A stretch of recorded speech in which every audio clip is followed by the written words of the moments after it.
Welcome to MATCH B2B Insights, the podcast where we break down what really drives B2B growth, business pain, personal risk, and messaging that creates meetings, not just clicks. I'm Benny Fluman, joined by Brian Newman and Brenda, and in this episode we're diving into the Healthy.io case, a company that made a highly unusual GTM move. Instead of just selling a medical product, it built a model that connects directly to money, pain, and the people who actually pay for the problem. I want to start with the part most medtech teams skip, the product itself. Because with Healthy.io, if you don't understand what happens at home, with the phone and with the sample, none of the GTM logic really makes sense. Exactly. Most people start this story at the boardroom level. Payer strategy, partnerships, CEO changes, all of that. But the real unlock starts with a very concrete workflow.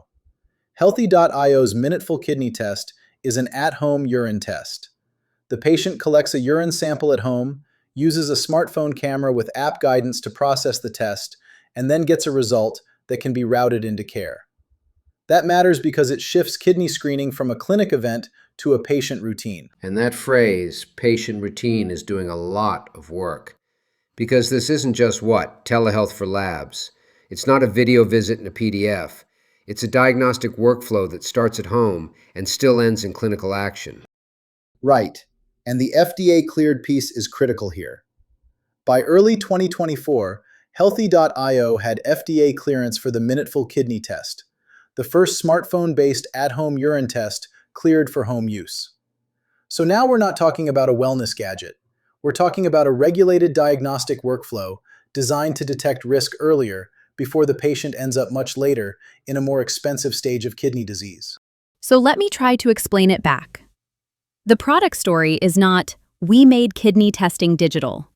It's more specific. It's, we made the act of screening simple enough to happen at home, guided enough to be usable, and structured enough that the result can actually trigger care. Is that fair? That's much closer. I'd sharpen one word, routed, because a lot of health tech dies in the gap between test completion and clinical follow-up. Healthy.io's story only works if the result doesn't just exist, it moves into a care pathway. That's why the product is the story. The GTM works because the product solves a logistical problem, not just a clinical one. And from a business development angle, that explains why the message lands differently. If I hear home urine test, I might think consumer diagnostic. If I hear FDA-cleared home-based kidney screening workflow that helps identify patients before dialysis level cost, now I'm hearing operational value. Before dialysis level cost. That's the tension right there. Because once you say that, you're not really selling convenience anymore. You're selling intervention timing. Exactly. And this is where Healthy.io made the move that almost no Israeli medtech company makes early enough. They did not build their commercial story around the user channel. They didn't say, hospitals use this, so hospitals are the buyer. They didn't say, patients take this at home, so let's sell direct to consumer. They asked a harder question. Who pays when chronic kidney disease is missed? And the answer was not subtle.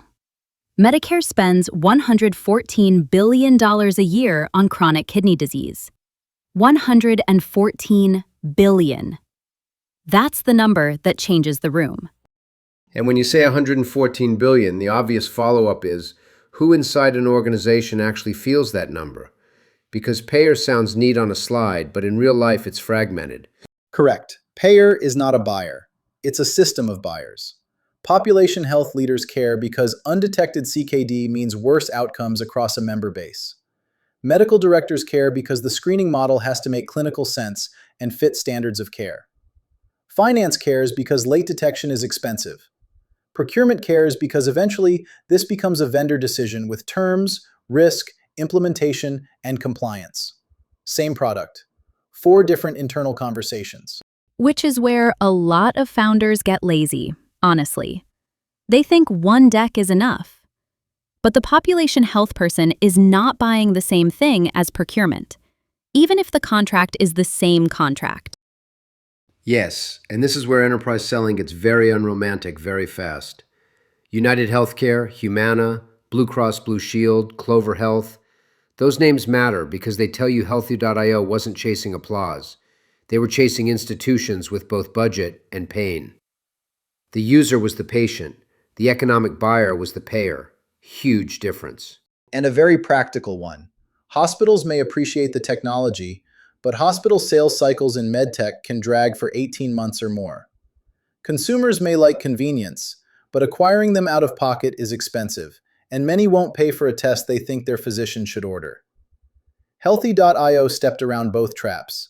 They went to the channel that directly absorbs the cost of untreated disease. So the commercial lesson is almost brutal in its simplicity. Don't sell to the person who touches the product.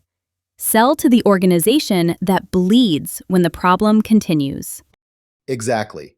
And in CKD, the bleeding is financial before it is visible operationally. That's why the payer says yes sooner than the end user would. Now here's the part audiences usually romanticize. They hear the strategy and think, great, payer motion, done. No.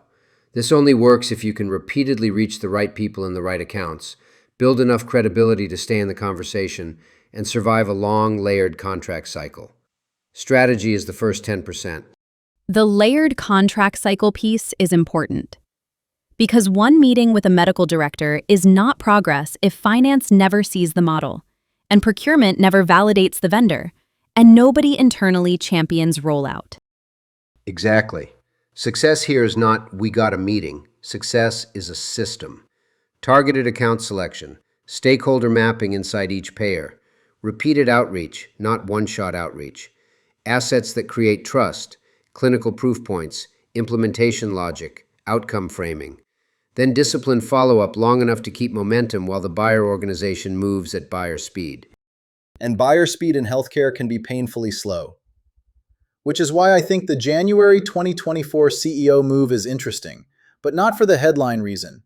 Yes, Jeff Martin came in as CEO, with prior roles at Olive and GE Healthcare's Partners Group, while founder Yonatan Adiri moved into the president role. Fine, important. But leadership changes don't rescue a weak commercial system. They scale or refine the system that already exists. So when people point to the $190 million raised, or the 1 million patients served by early 2024, you're saying those are not just product validation numbers. They're evidence that the go-to-market engine had enough durability to keep converting interest into actual adoption. Yes, those numbers matter because they suggest repeatability. 1 million patients is not a clever pilot. That's operational follow-through. And then, in April 2025, the acquisition of Labrador Health to launch the first quantitative at-home ACR test in 2026. That tells me they were extending the model, not just celebrating the first win. Let me push on that. Couldn't someone say, well, of course they could extend the model. They already had money, brand, partnerships. They could. But money does not solve message-market mismatch. Brand does not solve stakeholder confusion. Partnerships do not solve weak account penetration. The reason this case is commercially useful is that the machine appears aligned. The product is clear, the buyer is clear, the economic pain is clear, and the outreach probably kept showing up long after the first "not now." Which is the least glamorous sentence in B2B, and maybe the most profitable. Kept showing up after not now. I'm writing that one down. So if we translate Healthy.io into a business development framework, the sequence is very clear. First, define the ICP around the organization that owns the pain, not the user who touches the product. Second, build pain-based messaging that explains the product in operational terms, not just technical features. Third, map the stakeholder set inside the account: clinical, operational, financial, procurement. Fourth, run an outreach system that gets in front of those people repeatedly and coherently. And that last part is the part MATCH B2B talks about all the time. Strategy only matters when it becomes meetings, pipeline, and revenue. Otherwise, it's just a smart document in a shared drive. Yeah, and I want to underline coherently, because a lot of teams do outreach, but it's fragmented. One message to one person, no sequencing, no account view, no proof, no follow-up rhythm. Then they say the market is slow. The market may be slow, but usually the system is weak. That is the core message. Healthy.io did not win because they had a clever product alone. They built, or at least operated through, a system that turned strategy into meetings, and meetings into qualified conversations with the people who could actually sign. That is the bridge too many B2B companies still do not build. So the hard question for any founder listening is not, do we have a great product? It might even be not, do we have FDA clearance? The harder question is, are we explaining this product in a way that makes the economic buyer care? And are we building the machine that gets that explanation in front of them often enough to matter? Because if the answer is no, then what you have is potential, not pipeline. Without a system, even the best product stays stuck in potential. That's the episode. Thanks, Benny Fluman. Thanks, Brian Newman. Always good. Let's leave it there. Thanks, everyone.